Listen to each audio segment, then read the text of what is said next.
یعنی الاتی بائی بہن ہوں یا ماں ایک ہو باپ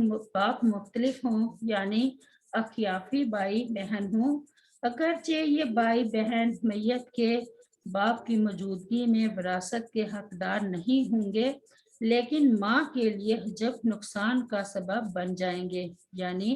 جب ایک سے زیادہ ہوں گے تو ماں کے حصہ تیسرے حصے کو چھٹے حصے میں تبدیل کر دیں گے، باقی سارا مال 5/6 باپ کے حصہ میں چلا جائے گا۔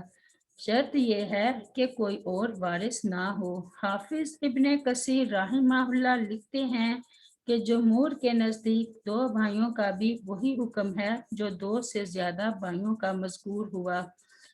اس کا مطلب یہ ہوا کہ اگر ایک بھائی یا بہن ہو تو اس صورت میں مال میں ماں کا حصہ ثلاث برقرار رہے گا، وہ سدس میں تبدیل نہیں ہوگا۔ اس لیے تم اپنی سمجھ کے مطابق وراثت تقسیم مت کرو، بلکہ اللہ تعالیٰ کے حکم جس کا جتنا حصہ مقرر کیا گیا ہے وہ ان کو دو۔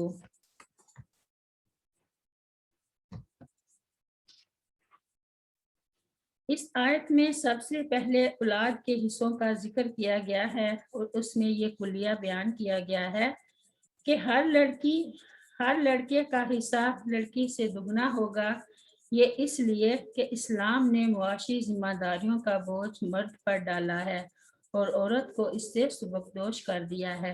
اور جب مرد کمانے کے قابل نہیں رہتا، مثلاً باپ، دادا وغیرہ، تو اس کا حصہ عورت یعنی ماں، دادی وغیرہ کے برابر ہوتا ہے۔ اگر اولاد میں صرف لڑکیاں ہوں، پھر اگر ایک لڑکی ہو تو اسے آدھا ترکہ ملے گا اور باپ کو چھٹا اور ماں کو چھٹا حصہ ملے گا، اور لڑکیاں اگر 2 ہوں یا 2 سے زائد ہوں تو انہیں کل مال کا 2/3 ملے گا اور باپ کو دوسرا چھٹا حصہ عاصب ہونے کی وجہ سے ملے گا۔ اگر ورثہ میں صرف باپ اور ماں ہوں تو ماں کو تیسرا حصہ ملے گا اور باقی مال باپ کو ملے گا، اور اگر ماں اور باپ کے ساتھ شوہر یا بیوی ہو تو شوہر آدھا مال لے گا اور بیوی کو چوتھائی اور ماں کو باقی مال کا تیسرا حصہ ملے گا۔ باپ اور ماں کی تیسری حالت یہ ہے کہ ان دونوں کے ساتھ بھائی بھی ہوں، چاہے سگے یا باپ کی طرف سے یا ماں کی طرف سے، تو بھائیوں کو باپ کی موجودگی میں کچھ بھی نہیں ملے گا، لیکن ایسی حالت میں ماں کو تہائی مال کے بجائے چھٹا حصہ ملے گا۔ تمام علماء امت کا